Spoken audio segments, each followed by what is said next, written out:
Hobbs, and I'm the CEO and co-founder of Misspossible, a startup toy company that's trying to shape the people who will shape our world.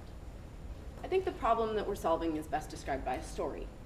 My co-founder, Jana, and I were leading a workshop on invention for a group of Girl Scouts. And there was this one girl, about 8 years old, who was really excited about explosions. So we kept posing problems for these girls to solve with inventions, and somehow she saw every problem as an opportunity to make something explode. So my co-founder got a chance to talk to her one-on-one after this workshop and asked her, "What do you want to be when you grow up?" And she said, "I want to be a fashion designer." So this girl, who was so obsessed with explosions, wanted to be a fashion designer, not because she saw that as her special talent or because she was especially passionate about it, but because, according to her, girls are better at fashion design. And why should this come as any surprise when these are the images they're seeing? You hit the nail on the head. There aren't many women on these teams. I'm the only woman pitching today. That's because these are what girls are seeing. And this is the problem that we're working to solve for girls and their parents. So we're designing a series of dolls that represent real women who did big things for the world, portraying them as children. So when a girl holds her doll of little Marie Curie, she gets a relatable, accessible role model. And she remembers that even though this woman went on to discover elements and win 2 Nobel Prizes, she was once a little girl too. So we go beyond the inspiration by inviting girls to download an app with the doll, where they can learn the story of this woman and engage in hands-on activities and on-screen games that bring her work to life. Here, Marie Curie teaches kids about physics and magnetism by guiding them through making a compass with materials in their own homes. We're providing that inspiration in the form of a role model and actually helping girls not just see the possibilities for their future, but make actionable steps to get there. So the parents we're targeting are educated and they care about educating their girls.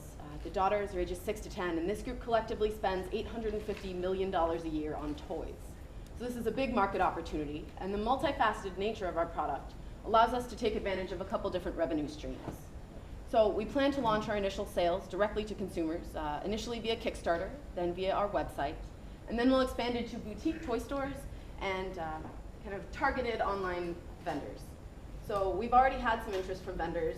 We don't have a physical product yet, and they're already saying, "We want to sell your dolls." So that's certainly promising. And we see the app as another opportunity to reach wider audiences than we can with the doll alone. So as you saw, aside from the fact that it's a female character guiding you through these activities, they're not gender specific. We're not making lip gloss. We're doing things that are just as fun for boys as they are for girls. And that allows us to reach out to parents of boys and offer this as an opportunity for them, in addition to co-ed environments, like expanding into classrooms or summer camps where girls and boys play together. So we have a big vision for this company and a team of individuals that's really working hard to make this happen. My co-founder and I are both engineering students at the University of Illinois at Urbana-Champaign, and we have hundreds of hours of experience doing hands-on activities with kids in classrooms. We've designed award-winning events to get girls interested in engineering, and this translates exceptionally well to Misspossible. I've also committed to attending the Stanford Graduate School of Business, starting in 2016 to do my MBA, and that lets us leverage a whole nother network of people and knowledge and resources that can help Misspossible succeed. In addition to my co-founder and I, we have 6 more team members, 3 designers, 2 developers, and a social media specialist who are all working together to make this happen. Any guys? Yes, one. One of our designers is male. Keep the ratio about there. I think that's right. Perfect. Yeah. So now is the perfect time to launch this. Female empowerment initiatives are gaining visibility and importance in the public eye, from viral startups like Goldie Blocks to initiatives like Lean In that empower women to thrive in their careers. And we stand to gain from that. We're right along with what everyone is thinking, and we want to empower girls. So we're raising $500,000. We want to launch a Kickstarter campaign in this summer, and this will help us get there. This will help us finish doll design and start manufacturing so we don't have cash flow issues when Kickstarter money and orders start coming in. So I ask you to join us and empower the next generation of girls to change the world we live in. Thank you.